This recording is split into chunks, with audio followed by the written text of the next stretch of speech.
மீண்டும் இயேசு கிறிஸ்துவின் நாமத்தினாலே உங்களுக்கு வாழ்த்துக்கள். சத்திய நேர நிகழ்ச்சிக்கு வந்திருக்கிற உங்களை அன்போடு வரவேற்கிறோம். இந்த நாளிலே நாம் பல வாரங்களாக பார்த்து கொண்டிருக்கிற தலைப்பு ஒரு தேவ மனிதன், தேவ பிள்ளை அறிந்திருக்க வேண்டிய காரியங்கள் என்ன என்பதை குறித்து வரிசையாக படித்து கொண்டிருக்கிறோம். ஒருவேளை பழைய கடந்த நாட்களில் உள்ளது ஏதாவது உங்களுக்கு வேணும்னா யூடியூப்பில் முதலூர் MUDALUR சி சுதாகர்ன்னு நீங்கள் அடிச்சிட்டிங்கன்னா, டைப் பண்ணிங்கன்னா எல்லா பழைய மெசேஜஸும் வந்துடும். நீங்கள் அப்படி கோர்வையாக அதை கேட்குறதுக்கு யூஸ்ஃபுல்லாக இருக்கும். ஏனென்றால் இதற்கு முன்னாடி 16 பாயிண்ட் பேசியிருக்கும். ஒரு தேவ மனிதன் எதெல்லாம் அறிந்து கொள்ள வேண்டும் என்று. இன்றைக்கி அதில் 17வது பெரிய பாயிண்ட் நம்ம பேசுகிறோம். அந்த 16 பாயிண்ட்லேயும் சில பாயிண்ட்ஸை 4-5 வாரம் பிரித்து பேசியிருப்போம். இந்த ட்ரிக்ஸ் ஆஃப் த டெவில், நம்முடைய அடையாளம் என்ன, அதெல்லாம் ஒரு 5 வாரம் பேசியிருப்போம். ஸோ இதெல்லாம் நீங்கள் கிரமமாக திரும்ப திரும்ப கேட்கும்போது உங்கள் நல்ல மைண்டு ரினியூவல் ஆகும். இந்த வசனங்களை திரும்ப திரும்ப எல்லாமே வசனங்கள் தான். அந்த வசனங்களை கேட்க கேட்க உங்கள் சரீரத்தில் ஒரு ஆரோக்கியம், உங்கள் பிரச்சனைகளுக்கு ஒரு தீர்வு. அது மாத்திரமல்ல, நீங்கள் அந்த வசனத்தையே இரவும் பகலும் தியானிக்கும்போது அந்த ஆசீர்வாதங்கள் உங்கள் வாழ்க்கையில் வந்து பலிக்கும். அதில் எந்தவித சந்தேகமும் கிடையாது. எனவே நீங்கள் அதை பயன்படுத்தி கொள்ளுங்கள். இந்த நாளிலே நாம் படிக்க வேண்டிய தலைப்பு, தேவன் நாம் சுகமாக இருக்க விரும்புகிறார். இந்த ஒரு சத்தியத்தை ஒவ்வொரு தேவ மனிதனும், தேவ பிள்ளைகளும், தேவ ஊழியரும், மிஷினரிகளும் அறிய வேண்டும். நாம் கஷ்டப்படுவது அல்லது பாடுபட்டு கொண்டிருப்பது அல்லது ஒரு வியாதியிலே இருப்பது ஆண்டவருக்கு பிரியம் கிடையாது. இதை முதல்ல நம்ம மைண்டில் நீங்கள் யோசிக்கணும். உங்கள் மைண்டில் வந்து நாம் சுகமாக இருப்பது அல்லது நாம் நன்றாக இருப்பது தேவனுடைய சித்தம். இந்த பூமியிலே ஒரு தகப்பன் இருக்கிறார் என்றால் தம் பிள்ளைகள் நல்லா இருக்கணும் தான். அவர் ஒருவேளை அவர் ஒரு மூட்டை தூக்கி இல்லைன்னா ஒரு கஷ்டப்பட்டு ஒரு கூலி தொழிலாளியாக இருக்கிறாருன்னா, அவர் பிள்ளைகள் எப்படியாவது படிக்க வச்சு நல்ல நிலைக்கு வரணும், என்னை மாதிரி இப்படி கஷ்டப்படக்கூடாது என்று சொல்லி தான் ஒரு தகப்பன் நினைப்பான். அதே போல தான் நம்முடைய ஆண்டவர். நாம் அவருடைய பிள்ளைகள். நாம் கஷ்டப்படக்கூடாது என்பதிலே அவர் கவனமாக மாத்திரமல்ல, அவர் விருப்பமாக இருக்கிறார். ஆனால் நாம் தான் அநேக நேரங்களிலே தவறான ஒரு மனப்பான்மை கொள்ளுகிறோம். இந்த செய்தியிலே உங்களுடைய மைண்டை நீங்கள் மாற்றும்படி அநேக வசனங்களை நான் சொல்ல விரும்புகிறேன். என்னோடு நீங்கள் வசனத்திலே பயணியுங்கள். உங்களுக்கு நிறைய ஹூக்ஸ் வரலாம், கேள்விகள். ஸோ என்னுடைய நம்பர் அதில் வரும், செல் நம்பர். அதில் நீங்கள் கான்டாக்ட் பண்ணி என்ன டவுட்னாலும் கேட்கலாம். நாங்கள் உங்களுக்கு தெளிவான விளக்கங்கள் கொடுப்போம். நாம் நன்றாக இருக்கணும்னு ஆண்டவர் விரும்புகிறார். அவருடைய இருதயத்தை சில வசனங்கள் படிக்கிறதிலே நாம் படிக்கலாம். உபாகமத்தின் புஸ்தகம் 4ஆம் அதிகாரம், உபாகமம் 4:40. நீயும் உனக்கு பின்வரும் உன் பிள்ளைகளும் நன்றாயிருக்கும்படி உன் தேவனாய கர்த்தர் உனக்கு என்றைக்கும் கொடுக்கிற தேசத்திலே நீ நீடித்த நாளாயிருக்கும்படிக்கு நான் இன்று உனக்கு கற்பிக்கிற அவருடைய கட்டளைகளையும் அவருடைய கற்பனைகளையும் கைக்கொள்ள கடவா என்றான். முதல் வரியை நீங்கள் பார்த்தீங்கன்னா, நீயும் உனக்கு பின்வரும் உன் பிள்ளைகளும் நன்றாயிருக்கும்படி. ஸோ ஆண்டவருடைய விருப்பமே நாம் நல்லா இருக்கிறது தான். 5ஆம் அதிகாரம் 16வது வசனத்தை நீங்கள் பார்த்தீங்கன்னா, 5:16. உன் தேவனாய கர்த்தர் உனக்கு கொடுக்கிற தேசத்திலே உன் நாட்கள் நீடித்திருப்பதற்கும் நீ நன்றாயிருப்பதற்கும். அது அண்டர்லைன் படி, நீங்கள் நன்றாயிருப்பதற்கும். 6ஆம் அதிகாரம் 3வது வசனம், இஸ்ரவேலே நீ நன்றாயிருப்பதற்கு. ஆண்டவருடைய விருப்பத்தை பாருங்களேன், நீ நல்லா இருக்கணும் அப்படின்னு தான் விரும்புகிறார். 24வது வசனம், 6:24. இந்நாளில் இருக்கிறது போல நம்மை அவர் உயிரோடு காப்பதற்கு எந்நாளும் நன்றாயிருப்பதற்கு. இன்னும் நீங்கள் பார்த்தீங்க அப்படின்னா 12ஆம் அதிகாரம் 28வது வசனம், 12:28. நீ உன் தேவனாய கர்த்தரின் பார்வைக்கு நன்மையும் செம்மையான செய்யணும், நீ உன் பின்வரும் உன் பிள்ளைகளும் என்றென்றைக்கும் நன்றாயிருக்கும்படி. இப்போ ஆண்டவர் நாம் நன்றாக இருக்கவே விரும்புகிறார். இதை நீங்கள் மறந்துடக்கூடாது. அநேக நேரங்களில் நம்ம ஜெபிக்கும்போதே நமக்கு அந்த விசுவாசம் வர்றதில்லை. முழங்கால் போடும்போதே நீங்கள் ஒரு நல்ல தகப்பட்ட முழங்கால் போட்டிருக்கீங்கிற அறிவு நமக்கு எப்போதும் இருக்கணும். புதிய ஏற்பாட்டில் இயேசு கிறிஸ்து இந்த பூமிக்கு ஆண்டவர் அனுப்பினார் அப்படிங்கன்னா அப்போஸ்தலர் 3ஆம் அதிகாரம் 26 பேதுரு சொல்கிற அந்த ஸ்டேட்மெண்ட்டை பாருங்கள். அப்போஸ்தலர் 3:26. அவர் உங்கள் எல்லாரையும் உங்கள் பொல்லாங்கிலிருந்து விலக்கி உங்களை ஆசீர்வதிக்கும்படி தேவன் தம்முடைய பிள்ளையாகிய இயேசுவை எழுப்பி முதலாவது உங்களிடத்திற்கே அவரை அனுப்பினார் என்றான். உங்களை ஆசீர்வதிக்கும்படி தெளிவாக போட்டிருக்கு.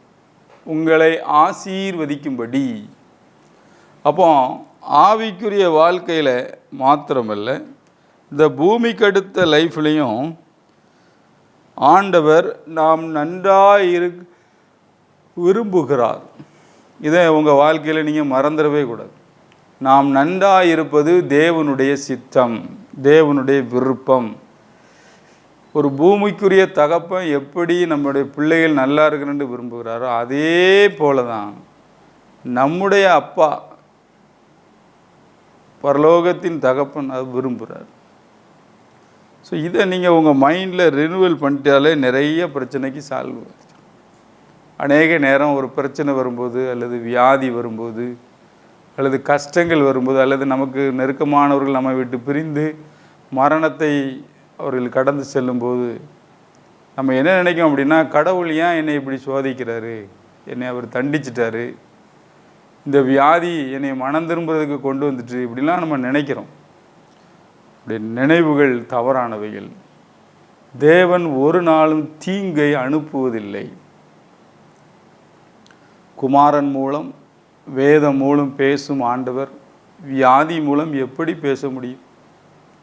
கிறிஸ்து மூலம் நம்மோடு பேசினார், வசனத்தோடு நம்மோடு பேசுகிறார். ஆனால் வியாதியோடும் நம்மோடு பேசுகிறார் என்று நீங்கள் அறிவீர்கள் என்றால் அது எவ்வளோ ஒரு மதியீனமான காரியம். யாக்கோபு மிக நெருக்கமாக ஆண்டவரோடு இருந்தவர். அவர் சொல்லுகிறார், அவரிடத்திலே வேற்றுமையின் நிழல் கூட கிடையாது. அவர் நல்லவராகவே இருக்கிறார். Always good. நம்ம மைண்டு இதில் ரொம்ப கரப்டாக இருக்குது. அநேக நேரம் வேத வாக்கியங்களை படிக்கிறோம், ஆனால் கிறிஸ்துவாகிய வார்த்தையை மறந்து விடுகிறோம்.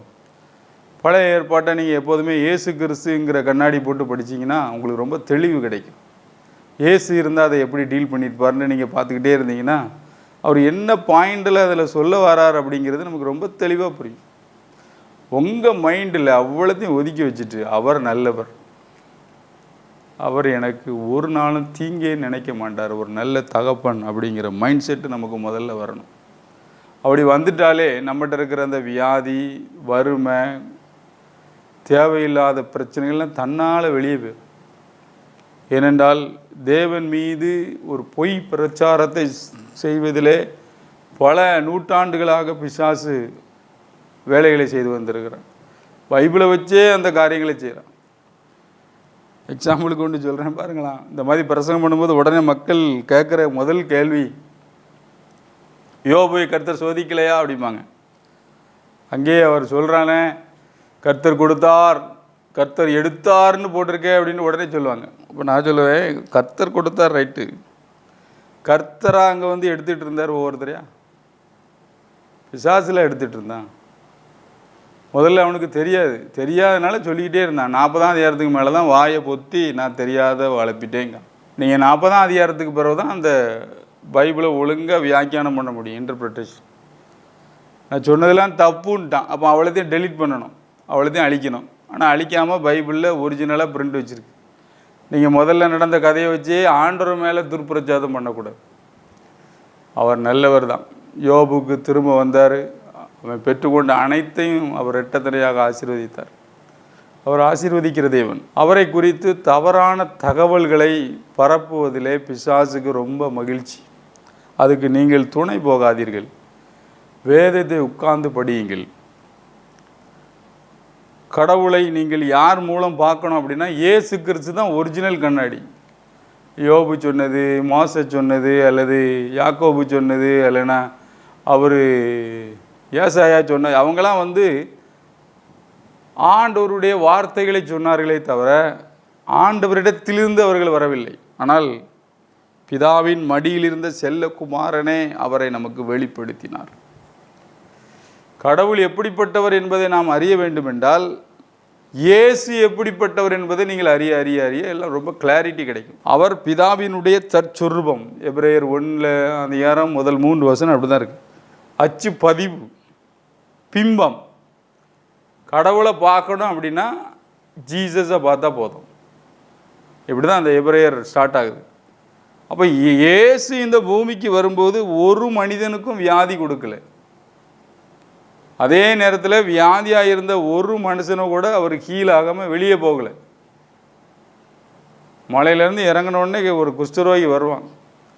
ஐயா உமக்கு சித்தமானால், ஏன் அவனுக்கு அந்த கொஸ்டின் வருதுன்னா குஷ்டரோகத்தை பற்றி பைபிளில் நிறைய எழுதியிருக்கு பக்கங்கள்.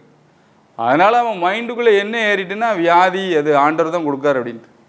அதான் அவன் கேள்வியே என்ன கேட்கான்னா உமக்கு சித்தமானால் என்னை சுத்தமாக, உடனே ஆண்டவர் அதுக்கு பதில் எனக்கு உடனே சித்தம் இருக்கப்பா, உடனே சுத்தமாக, எனக்கு சித்தம் உண்டு சுத்தமாக, உடனே அவர் செய்கிறார்.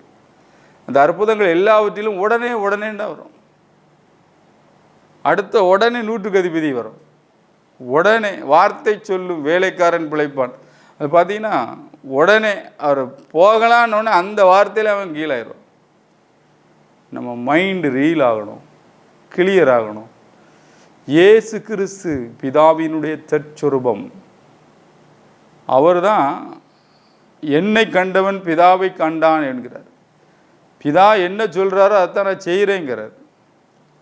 அது ஆவியானவர் மூலம் தான் அதை செய்கிறார். இப்போ திருத்துவ தேவன் அப்படிங்கும்போது ஒரே தேவன், அவர் 3 நபர்களாக இருக்கிறார். 3 பேரையும் நீங்கள் பிரிக்கவே முடியாது. அதுதான் நம்முடைய விசுவாசம். இந்த திருத்துவ விசுவாசத்தில் குளறுபடியே வரக்கூடாது. அவர் நன்மை செய்கிறவராகவே சுற்றி திரிந்தார். பிசாசின் கிரியைகளே, எங்கெல்லாம் வியாதி இருந்தால் அங்கே பிசாசை தான் முதல்ல விரட்டுவார். அப்போ அந்த வியாதிக்கு மேக்சிமம் பென்சைடு அவன் தான் இருக்கான். ஸோ இதெல்லாம் நம்ம அறியணும். அதனால தான் அந்த தலைப்பை அப்படி வச்சுருக்கோம். ஒரு தேவ பிள்ளை, ஒரு தேவ மனிதன் அறிய வேண்டிய அநேக காரியங்களிலே இதுவும் உண்டு. திரும்ப திரும்ப உங்கள் மைண்டில் ரினிவல் ஆகுங்க. என்ன ரினிவல் ஆகணும்னா, தேவன் அவர் நன்மை செய்கிறவர், அவர் ஒரு நாளும் தீங்கு செய்ய மாட்டார். அப்படி ஏதாவது ஒரு கஷ்டம் இருந்ததுன்னா பழைய ஏற்பாடு படிக்கும்போது உடனே இயேசு கிறிஸ்து அந்த இடத்துல இருந்தால் எப்படி பார்ப்பார் அப்படின்னு பாருங்கள். நீங்கள் எலியாவே ஒரு இடத்துல பார்த்தீங்கன்னா சீடர்கள் இங்கே அக்னியை வச்சு அழிச்சிருட்டுமான்னு கேட்பானோ, எலியா செஞ்ச மாதிரி. உடனே இயேசு கிறிஸ்து அங்கே சத்தம் விடுவார், நீங்கள் என்ன ஆவியில் பேசுகிறீங்க அப்படி. ஸோ அதனால தான் திரும்ப திரும்ப சொல்கிறேன், தேவன் அவர் நல்லவராகவே இருக்கிறார். அவரை நீங்கள் இயேசு கிறிஸ்து மூலம்தான் அறிய முடியும். வேறு யாருடைய வெளிப்பாடும் நீங்கள் கொண்டு நீங்கள் பிரசங்கம் பண்ணால் அல்லது அதை குறித்து நீங்கள் பண்ணி கொண்டு இருக்கும்போது அது நமக்கு ஒரு பெரிய டிஃபீட்டு தான் உண்டாகும் நம்ம லைஃப்பில். இதை ஒரு நாள் மறக்கக்கூடாது. It is always God's will to heal. அப்போ அடுத்த ஒரு கேள்வி வருது, எப்போதும் குணமாக்குவது தேவனுடைய சித்தமா? இந்த கேள்விக்கு நம்ம பதில் பைபிள்லேருந்து தான் படிக்கணும். சரியா? யோவான் எழுதின சுவிசேஷம் 5ஆம் அதிகாரம் 19வது வசனத்தை நீங்கள் படித்து பார்த்தீங்கன்னா, அப்பொழுது இயேசு அவர்களை நோக்கி, மெய்யாகவே மெய்யாகவே நான் உங்களுக்கு சொல்லுகிறேன், பிதாவானவர் செய்ய குமாரன் காண்கிறது எதுவோ அதையே என்று வேறொன்றையும் தாமாய் செய்ய மாட்டார். அவர் எவைகளை செய்கிறாரோ அவைகளை குமாரனும் அந்தபடியே செய்கிறார். இயேசு என்ன செய்தாரோ அதை தான் பிதாவானவர் சொல்ல செஞ்சிருக்கிறார். அது மாத்திரமல்ல, 8ஆம் அதிகாரம் 28வது வசனத்தை நீங்கள் பார்த்தீங்கன்னா 8:28, ஆதலால் இயேசு அவர்களை நோக்கி, நீங்கள் மனுஷகுமாரனை உயர்த்தின பின்பு நானே அவர் என்றும் நான் என் சுயமாய் ஒன்றும் செய்யாமல் என் பிதா எனக்கு போதித்தபடியே இவைகளை சொன்னேன் என்றும் அறிவீர்கள். என்னை அனுப்பினவர் என்னோடு கூட இருக்கிறார். பிதாவுக்கு பிரியமானவர்களை நான் எப்பொழுதும் செய்கிறபடியினால் அவர் என்னை தனியே இருக்க விடவில்லை. ஸோ இப்போ இயேசு செய்தது எல்லாமே பிதாவுக்கு பிரியமானது. தனியாக செய்யலை. அங்கே பிதாவானவரும் குமாரனும் பரிசுத்த ஆவியானவரும் பின்னி பிணைந்து அங்கே இருந்து இந்த வேலையை பார்த்துட்ருக்காங்க. ஸோ பைபிளில் ஒரு நாள் நான் படித்து பார்க்கும்போது ஆண்டவர் எல்லாரையும் சுகமாக்கினார் இப்படி நம்ம மொட்டையாக பிரசங்கம் பண்ணியிருந்தோம். ஆனால் பைபிளில் உள்ள ரெஃபரன்ஸ் எல்லாம் எடுத்து படிக்கணுன்னு எனக்கு ஒரு ஆசை. அதனால் இதை அப்படியே ரெக்கார்ட் பண்ணணுன்னு நான் விரும்புகிறேன். ஏன்னா இவ்வளோ தூரம் ஒரு ஹீலிங் நடந்து மத்தேயு, மார்க்கு, லூக்கா, யோவான், அப்போஸ்தலர் இவ்வளோ வசனங்கள் இருக்குது. நம்மளை அநேகருடைய கண்களை இது மறைத்து இருக்கிறது. ஆவியானவர் உங்கள் கண்களை இன்னைக்கு திறப்பாராக இயேசுவின் நாமத்தினாலே. பாருங்கள், தேவன் நம்மளை நேசிக்கிறார். நாம் நல்லா இருக்கிறது அவருக்கு விருப்பம். நாம் சுகமாய் வாழ்வது தேவனுடைய சித்தம். அதை நம்ம யார்கிட்ட கண்டுபிடிக்கிறோம் அப்படின்னா இயேசு கிறிஸ்து வாழ்க்கையில் பார்க்குறோம். அவர் எங்கெல்லாம் போனாரோ அவர் எல்லாரையும் குணமாக்கினார். இந்த எல்லாரையும் குணமாக்கினாருங்கிற வசனத்தெல்லாம் நான் எடுத்து படித்த போது எனக்கு நல்ல வெளிச்சம் கிடச்சி. ஸோ அதனால் இந்த குறிப்புக்கு நான் அதில் சில காரியங்களை உங்களுக்கு சொல்ல விரும்புகிறேன். மத்தேயிலிருந்து மார்க்கிலிருந்து இயேசு கிறிஸ்து போன இடத்துல அவர் எல்லாரையும் சுகமாக்கின சம்பவங்களை நாம் பார்க்க போகிறோம். இது உங்களுடைய ஆவிக்குரிய வாழ்க்கையில் ஒரு பெரிய திருப்பு முனையாக இருக்கும். இந்த பூமிக்கு அவர் வந்தபோது அவர் வெறும் பிரசங்கம் மட்டும் பண்ணல, பிரசங்கத்தை உறுதிப்படுத்துவதற்கு அற்புதத்தையும் அடையாளத்தையும் அவர் பயன்படுத்தினார். நாம் ஸ்டார்ட் பண்ணுவோம். நீங்கள் பேனா வச்சுருந்தா நான் சொல்கிற இடத்துலலாம் நீங்கள் குறிச்சிக்கிட்டே வாங்க. மத்தேயில கிட்டத்தட்ட 9 இடத்துல இருக்கு. உங்கள் பேனாவை எடுத்துக்கிடுங்க. அந்த பேனாவில் நீங்கள் என்ன செய்யணும் அப்படின்னா அந்த குறிப்பில் 1ன்னு போட்டு அடுத்த குறிப்பையும் அதிலே எழுதி வச்சுக்கிடுங்க. நோட்ஸில் எழுதுனா ஒரு நாள் நம்ம திருப்பி பார்க்க மாட்டோம். திருப்பி பார்த்தா தான் நமக்கு பெரிய எழுப்பல் வந்திருக்குமே. அந்த 50 வருஷமாக பிரசங்கம் பண்ண குறிப்பெல்லாம் நம்ம எடுத்து வச்சு பைபிளை ஒழுக்கமாக படிச்சிருந்தா எழுப்புதல் அப்போதே வந்திருக்கும். அதனால் அந்த பைபிள்லே எழுதி வைங்க, ஒன்றும் தப்பு கிடையாது. திரும்ப திரும்ப பார்க்கும்போது உங்களுக்கு ஒரு நல்ல கிளாரிட்டி கிடைக்கும். மத்தேயு 4ஆம் அதிகாரம் 23, 24 அதில் 1ன்னு போட்டு வச்சுக்கிடுங்க. சரியா? 1 போட்டு அந்த குறிப்பு எழுதி வைங்க. பின்பு இயேசு கலிலே எங்கும் சுற்றி நடந்து அவர்களுடைய ஜெப ஆலயங்களில் உபதேசித்து ராஜ்யத்தின் சுவிசேஷத்தை பிரசங்கித்து.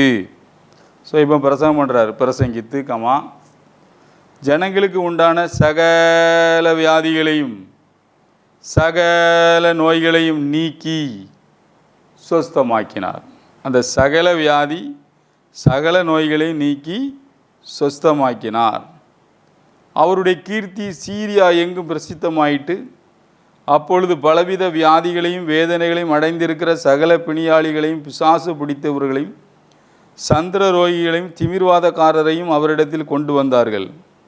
அவர்களை சொஸ்தமாக்கினார். ஸோ நீக்கி சொஸ்தமாக்கினார், அவர்களை சொஸ்தமாக்கினார்.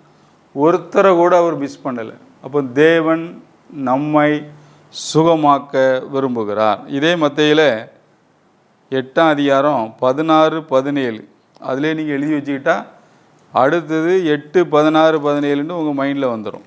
நீங்கள் 8ஆம் அதிகாரம் 16, 17 அதுலேயும் நீங்கள் பார்த்தீங்கன்னா அஸ்தமனமான போது இயேசு பிசாசு பிடித்திருந்த அநேகரை அவரிடத்தில் கொண்டு வந்தார்கள். அவர் அந்த ஆவிகளை தமது வார்த்தையினாலே துரத்தி பிணியாளிகள் எல்லாரையும் சொஸ்தமாக்கினார். அவர்தாமே நம்முடைய பலவீனங்களை ஏற்றுக்கொண்டு நம்முடைய நோய்களை சுமந்தார் என்று ஏசாயா தீர்க்கதரிசியினால் உரைக்கப்பட்டது நிறைவேறும்படி இப்படி நடந்தது. ரொம்ப தெளிவாக இருக்குது. பிணியாளிகள் எல்லாரையும் குணமாக்கினார். ஸோ இது 2வது குறிப்பு. அதில் 2ன்னு போட்டு வச்சுக்கிடுங்க. ஸோ அது பக்கத்தில் 9ஆம் அதிகாரம் 35 9ஆம் அதிகாரம் 35வது வசனத்தை நீங்கள் பார்த்தீங்க அப்படின்னா ரொம்ப தெளிவாக இருக்கும். பின்பு இயேசு சகல பட்டணங்களையும் கிராமங்களையும் சுற்றி நடந்து ஜெப ஆலயங்களில் உபதேசித்து ராஜ்யத்தின் சுவிசேஷத்தை பிரசங்கித்து ஜனங்களுக்கு உண்டாயிருந்த சகல வியாதிகளையும் சகல நோய்களையும் நீக்கி அவர்களை சுஸ்தமாக்கினார். ரொம்ப அழகாக இருக்குது. ரொம்ப அழகாக இருக்குன்னா ரொம்பவே சூப்பராக இருக்குது. ஸோ இது 3வது குறிப்பு. மேலே 3 போட்டு வச்சுக்கிடுங்க. என்ன சகல வியாதி சகல நோய் ஏன்னா ஜனங்கள் அவ்வளோக்குள்ளே சஃபர் ஆகிறாங்க. இப்போவும் பாருங்கள், நிறைய ஊர்களில் கிட்னி ஃபெயிலியர் ஆட்களை பார்க்குறோம், சுகர் பேஷண்ட்டை பார்க்குறோம், ஹார்ட் ஃபெயிலியர் ஆட்களை பார்க்குறோம். எல்லா வீட்லேயும் வியாதிகள் தான். இங்கே பார்க்குறோம், எல்லாரையும் குணமாக்குறார். 36 பார்த்தீங்கன்னா 9:30 அவர் திரளான ஜனங்களை கண்டபோது, அப்போ தான் அவருக்கு கஷ்டமாக இருக்குது. இவ்வளோ பேர் வியாதியாக இருக்காங்களேன்னு கண்டபோது தான் அவர் சொல்கிறார், அறுப்பு மிகுதி வேலையாட்களோ கொஞ்சம், ஆதலால் அறுப்புக்கு எஜமான் தமது அறுப்புக்கு வேலையாட்களை அனுப்பும்படி அவரை வேண்டிக் கொள்ளுங்கள் என்றார். 10:1 அப்பொழுது அவர் நம்முடைய 12 சீசரை வரவழைத்து அசுத்த ஆவிகளை துரத்தவும் சகல வியாதிகளையும் சகல நோய்களையும் நீக்கவும் அவர்களுக்கு அதிகாரம் கொடுத்தார். அவர் என்ன செய்கிறார் அப்படின்னா, மனசு கேட்க மாட்டேங்குது, இவ்வளோ பேர் வியாதியில் இருக்காங்களே அப்படின்ட்டு சொல்லிட்டு அந்த 12 பேரையும் கூட்டு அவ்வளோ பேருக்கும் அதிகாரம் கொடுக்குறார். இன்றைக்கி ஆண்டவர் தான் நமக்கு செய்கிறார். இதை கேட்டுக்கொண்டிருக்க நீங்கள் யாராவது உங்களுக்கு அந்த அத்தாரிட்டியை கொடுத்துருக்கிறார். ஏன்னா ஜனங்கள் நல்லா இருக்கணும், அதுக்காக தான் கொடுக்குறாரு. அவங்க விடுதலை ஆகணும் அப்படின்ட்டு. இதை நீங்கள் புரியணும். இந்த கான்டெக்ஸ்டில் தான் அவர் அதை பேசுகிறார். அறுப்பு மிகுதி வேலையாட்களோ கொஞ்சம் அப்படின்ட்டு. அடுத்த குறிப்பு 12ஆம் அதிகாரம் 15வது வசனம். நீங்கள் கொஞ்சம் நேரம் ஆனாலும் பரவாயில்ல, பைபிள் எடுத்து திறந்து பார்த்து நான் சொல்கிறதெல்லாம் சரிதானான்னு பாருங்கள். ஏதாவது உங்களுக்கு இதில் கான்ட்ரடிக்ஷனாக இருந்தால் நீங்கள் தைரியமாக ஃபோன் பண்ணி கேட்கலாம், நேரில் கேட்கலாம், விளக்கங்கள் உங்களுக்கு சொல்லப்படும். திரும்ப திரும்ப வசனத்தை தான் நாங்கள் உங்களுக்கு சொல்கிறோம். மத்தேயு 12:15 அதில் நீங்கள் பார்த்தீங்க அப்படின்னா 4வது குறிப்பு. இயேசு அதை அறிந்து அவ்விடம் விட்டு விலகி போனார். திரளான ஜனங்கள் அவருக்கு பின் சென்றார்கள். அவர்கள் எல்லாரையும் அவர் சுஸ்தமாக்கி, ரொம்ப தெளிவாக இருக்கு, அவர்கள் எல்லாரையும் அவர் சுஸ்தமாக்கி. ஸோ அடுத்தது 14:14 மத்தேயு 14:14 எடுத்து பார்த்தீங்கன்னா அடுத்தது வருது. இப்போ 4 குறிப்பு பார்த்துருக்கோம். 5வது குறிப்பு மத்தேயு 14:14. 5வது குறிப்பு மத்தேயு 14:14. இயேசு வந்து திரளான ஜனங்களை கண்டு அவர்கள் மேல் மனதுருகி அவர்கள் வியாதியஸ்தர்களாய் இருந்தவர்களை சொஸ்தமாக்கினார். அதை நல்லா அண்டர்லைன் பண்ணிக்கிடுங்க. வியாதியஸ்தர்களாய் இருந்தவர்களை சொஸ்தமாக்கினார். அதே 14ஆம் அதிகாரம் 34-36 அது 6வது குறிப்பு. அதில் என்ன போட்டிருக்குன்னா 34லேருந்து 36 வரை, பின்பு அவர்கள் கடலை கடந்து கனசரேத்து நாட்டிற்கு வந்தார்கள். அவ்விடத்து மனிதர் அவரை இன்னார் என்று அறிந்து சுற்றுப்புறமெங்கும் செய்தி அனுப்பி பிணியாளிகள் எல்லாரையும் அவரிடத்தில் கொண்டு வந்து அவருடைய வஸ்திரத்தின் ஓரத்தையாயிலும் அவர்கள் தொடும்படி உத்தரவாக வேண்டும் என்று அவரை வேண்டிக் கொண்டார்கள். தொட்ட யாவரும் சொஸ்தமானார்கள். ரொம்ப அழகாக இருக்குது. தொட்ட யாவரும் சொஸ்தமானார்கள். அடுத்த குறிப்பு 15ஆம் அதிகாரம் 30-31. 15ஆம் அதிகாரம் 30-31 நீங்கள் பார்த்தீங்க அப்படின்னா ரொம்ப அழகாக இருக்குது. அப்பொழுது சப்பானிகள், குருடர், ஊமையர், ஊனர் முதலிய அநேகரை திரளான ஜனங்கள் கூட்டிக் கொண்டு இயேசுவினிடத்தில் வந்து அவர்களை அவர் பாதத்திலே வைத்தார்கள். அவர்களை அவர் சுஸ்தப்படுத்தினார். ஊமையர் பேசுகிறதையும் ஊனர் சுஸ்தமடைகிறதையும் சப்பானிகள் நடக்கிறதையும் குருடர் பார்க்கிறதையும் ஜனங்கள் கண்டு ஆச்சரியப்பட்டு இஸ்ரவேலின் தேவனை மகிமைப்படுத்தினார்கள். இஸ்ரவேலின் தேவனை மகிமைப்படுத்தினார்கள். இது 7வது குறிப்பு. அடுத்து 8வது நீங்கள் பார்த்தீங்கன்னா 19ஆம் அதிகாரம் 2வது வசனம். 19:2 திரளான ஜனங்கள் அவருக்கு பின் சென்றார்கள். அவ்விடத்திலே அவர்களை சொஸ்தமாக்கினார். கிட்டத்தட்ட நீங்கள் பார்த்தீங்கன்னா 9வது குறிப்பு இது மத்தேயுல. 21:14. அடுத்தது 21:14. 21:14 நீங்கள் பார்த்தீங்கன்னா ரொம்ப அழகாக இருக்குது. அப்பொழுது குருடரும் சப்பானிகளும் தேவாலயத்திற்கு வந்தார்கள், அவர்களை சுஸ்தமாக்கினார். அதுக்கு பிறகு மார்க் 1:32. அடுத்த சுவிசேஷத்துக்கு போயிடும். கிட்டத்தட்ட நீங்கள் பார்த்தீங்கன்னா 9 குறிப்பு, கிட்டத்தட்ட 10 குறிப்புக்கிட்ட நம்ம இதில் பார்க்குறோம். 9 மெயின் குறிப்பு, ஒன்று சப்பு. அப்போ 9 மெயின் குறிப்புகளில் என்ன பார்க்குறோம் அப்படின்னா, இயேசு கிறிஸ்து வந்த எல்லாரையும் குணமாக்கினார். இயேசு சொன்னார், பிதா என் கூட இருக்கார் அப்படின்ட்டு. பிதா சொல்லி தான் செய்கிறேன்னாரு. அதனால் திருத்துவ தேவனுடைய விருப்பம் என்னென்னா, நாம் நல்லா இருக்கணும், இந்த பூமியில் நல்லா இருக்கணும் அப்படின்ட்டு அவர் விரும்புகிறார். முதல்ல இதை நீங்கள் அக்செப்ட் பண்ணுங்க. அவர் உங்களை நேசிக்கிறார். சொந்த குமாரனையே கொடுத்தவர் மற்ற எல்லாவற்றையும் கொடாதிருப்பது எப்படி? இந்த ஒரு மைண்டுக்கு நம்ம வரணும். இது நம்மளை ஆக்குபை பண்ணணும். இதிலேயே நீங்கள் வேற அடிக்கணும். இன்னும் நான் இதை மார்க் லூக்கெல்லாம் பார்க்கும்போது உங்களுக்கு இன்னும் வெளிச்சம் கிடைக்கும். அடுத்த வாரத்தில் நம்ம மார்க்கில் எங்கெல்லாம் இருக்குது, லூக்காவில் எங்கெல்லாம் இருக்குது, அதுக்கு பிறகு யோவானில், அதுக்கு பிறகு அப்போஸ்தலர் நடவடிக்கையில் சீடர்களுக்கு எப்படி எல்லாரையும் குணமாக்குனாங்க, பிறகு நிருபங்களில் என்ன வசனங்கள்லாம் இதை குறித்து வருதுன்னு பார்க்க நமக்கு ஒரு டோட்டல் பிக்சர் கிடைச்சிடும். அப்படின்னா நம்ம மைண்டில் இது வேற அடிக்கணும். இந்த வசனத்தை பிசாசு பொறுக்காதபடி நம்ம என்ன செய்யணும் அப்படின்னா, வேற அடித்து ரொம்ப பிஸியெல்லாம் அதில் விட்டுட்டு அதிலே நம்ம மைண்டை செலுத்தி நீங்கள் என்னென்னா உங்கள் லைஃப் 30, 60, 100 பலன் கொடுக்கறதாக மாறி போகும். 9 ரெஃபரன்ஸ் இருக்குது மத்தேயுல. 9லையுமே அவர் எல்லாரையும் குணமாக்குகிறார். அப்போ அவரோட பிதாவானவர் இருக்கிறார், அவரோட பரிசுத்த ஆவியானவர் இருக்கிறார். திருத்துவ தேவனுடைய விருப்பமே, ஏன்னா அவரை சொல்கிறார், நான் பரிசுத்த ஆவியினால் பிசாசுகளை துரத்துகிறேன் அப்படிங்கிறார். அப்போ திருத்துவ தேவனின் விருப்பமே நாம் நல்லா இருக்கணும், நம்ம கெட்டு போகக்கூடாது. எவ்வளோ ஒரு நல்ல ஆண்டவர்.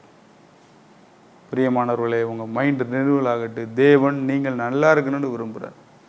கண்களை மூடி நாம் ஜெபிப்போம். நல்ல பிதாவே, உமக்கு ஸ்தோத்திரம். கேட்டுக்கொண்டிருக்கிற ஒவ்வொருவரையும் இயேசுவின் நாமத்தினாலே ஆசீர்வதிக்கிறோம். நீர் இந்த பூமியிலே நாங்கள் நல்லா இருக்கணும்னு விரும்புகிறீங்க ஆண்டவரே. இந்த எண்ணத்தை எங்கள் இருதயத்தில் நீங்கள் போடுங்க ஆண்டவரே. உம்மை குறித்து இருக்கிற தவறான மனப்பான்மைகள் இயேசுவின் நாமத்தில் எங்களிடத்திலிருந்து அடியோடு ஒளிந்து போகட்டும் ஆண்டவர். நீர் நல்லவர், நன்மை செய்கிறவர், எங்களை நேசிக்கிறவர், எங்களுக்காக ஜீவனையே கொடுத்து எங்களை மீட்டவர் என்கிற அறிவு, அந்த சத்தியம் எங்களை விடுதலையாக்கட்டும். இயேசு கிறிஸ்து மூலம் வேண்டுகிறோம் நல்ல பிதாவே. ஆமேன்.